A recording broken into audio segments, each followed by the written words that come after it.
Hi, this is Angie. I am going to just give you some tasks of things that I've been doing with one of my fourth grade students who is on the spectrum and is new to our district this year, but he came with a behavior goal and a writing goal. And so we're just kind of getting to know him and putting some expectations and some rules in place for him. So what we're doing for social skills with him is his first task in the morning is he comes in and he checks in with me and he fills out this sheet. And so he comes in and he looks to and he signs if he has kind of been having a red, blue, yellow, or green morning, and then why does he feel that way. And he then the next task for him before he leaves to go to class is to pick a goal. So every one of my students who are on a behavior um, sheet or have a behavior goal has a goal they have to pick out in the morning. So when they come in, they pick a goal, and it could be anything between um, like not blurting out in class, asking for help appropriately, being kind and respectful to peers and adults, walking through the hallway, just little things that we have been seeing and what some things that we'd like them to work on. So this particular student has an associate with him all day long, and his behavior is monitored in 15-minute intervals. And so the associate that's with him all day helps monitor this, and we use this data sheet. And I'll attach it to my video. Um, but his is focusing on, um,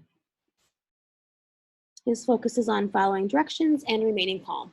And so those are the things that he really needs to work on. So following directions is a big thing for him. And he does a lot of refusals and throwing fits and crying and like punching the table and just kind of pounding his fist. And so those are things that we're working on. How do we remain calm? And with the zones of regulation, it really talks about how do you regulate your feelings? And if you are feeling blue or you are feeling like you're in the yellow or the red zone, how do you get yourself back to green?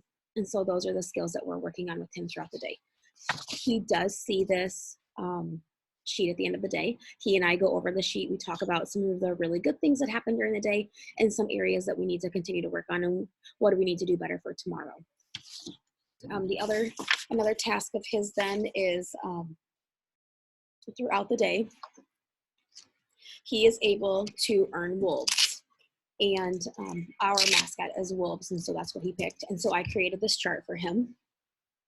And he can earn these wolves at any time during the day, whether it's, in like super quickly. I tell his associate to kind of almost like vomit these wolves at him so that he can get as many breaks and feel as much success as possible. So anytime he's following directions, he's sitting quietly. He got ready and prepared when the teacher asked him to right away without having to ask again. He earns a wolf for those things. So we just take the wolves and we move them from the bottom up to the green. So once he has all 5 of these filled in, then he earns a 5-minute break. Those breaks can consist of taking a walk in the hallway.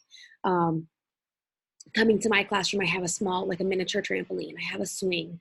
We have blocks, we have Legos, we have G.I. Joes. So those are just little things that he can do. And he has a 5-minute break. Now, if he chooses to take that break right now, then that's what he does. If he chooses to not take that break, then we just keep moving on. I have not set it up so that we are like banking breaks. So if he doesn't need that break right now, then I encourage the associate and him to just keep working and just get his work done. One of his triggers are homework. And so he does not like homework. And so if we can get it to a point where he doesn't have to have homework, then his days go a little smoother. So that's what we encourage. Now, if he is kind of on the other side of that and he is having some issues or he is struggling in the classroom, he's getting frustrated really easily, we have this piece for him. And so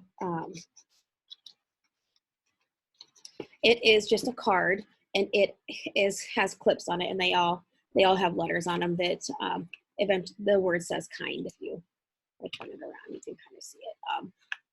So the word is kind, and these are used as like nonverbal reinforcements. So he generally likes to get into arguments with adults, and so I have put this in place so that it's more of a nonverbal direction. We give him the direction, and if he argues, then he just loses a clip. And if he loses all 4 of these clips, then he has a 2-minute timeout. And that timeout is literally like we just push his chair back from the table. He just sits quietly. Maybe we go sit outside the door of the classroom for the 2 minutes. And then once the 2 minutes is over, we talk to him just briefly about what is the direction and what are we supposed to be doing. And so then we go back into the classroom and get back to work. So, and immediately he can start earning those wolves again. So it's not something where he has to be sitting for a long period of time. Like those wolves can happen like right now. So that is a huge incentive for him and a great way to keep him on track. Now, if he does end up losing all of his clips and the break does not go well or he escalates, then we have just a little bit of different things for him. So I have these calming strategies. These are just some task cards that he can choose. So like, let me just give you some examples. One of us pet an animal, and one of our science teacher has a hamster. Or I have just some stuffed animals that the kids can use in my classroom. Like making animal walks, kind of funny things, doing yoga, some exercises, a fidget toy, talking it out, taking deep breaths. So this is just a big kind of a group of activities that he can choose from for a calming strategy. Now for the exercise, I do have these exercise cards, and the kids just can kind of pick what they want to do with them. So like a hand hook or chair push-ups, wall stands, wall push-ups, so hop around. So those are just fun things that they can do to just kind of get their mind off of really what was setting them off and just to have them reset. If they're in the blue category. So the blue is really more, how would you say? So like when you're tired or you didn't maybe get enough sleep, or yes, you could feel sad.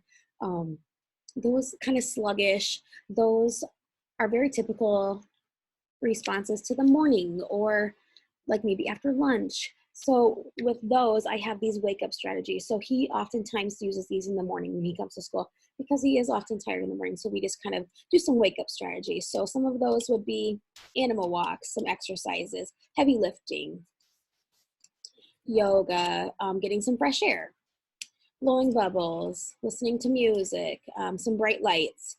So these are just options that he has as some task cards that he can come and pull if he needs them. And then at the end of the day, he comes back in.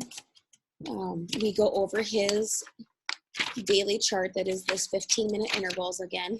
And we talk about a lot of the positive things that are on here. And then we also talk about some of the areas that he has some circles for following directions and remaining calm, and how can we fix that for tomorrow. And then before he goes home, he fills out this zone checkout and how does he feel at the end of the day. And he writes, how am I feeling and because, why am I feeling this way? And then he goes home. Now, the 15-minute interval sheet at this point is just a communication between the teacher, associate, and myself. And if I absolutely need to, then I call mom. Mom and I are kind of on like the understanding that I only call her if it's absolutely necessary. At his previous school, I think she was getting phone calls every day. And so I decided that if we can handle the behavior at school and if he is able to turn his behavior around at school, then we just let it be at school and not necessarily have to make those negative phone calls all the time. And so on days that he has really good days, or he did something really awesome in the classroom or had a really good test, we call home and tell mom about those positive things. So those are just a lot of really good incentives for us to kind of lift him up and build up his esteem and really show him that behaving at school is a lot better and you have a lot more fun than having some of that negative attention. So those are the tasks that I have for him. And we're just kind of just getting into it. And so I'm hoping that we can get rid of maybe the clips or kind of scale back a little bit as we get going and as he starts learning the expectations of my classroom and it's at a new school. So that is how we handle things with him. So thank you.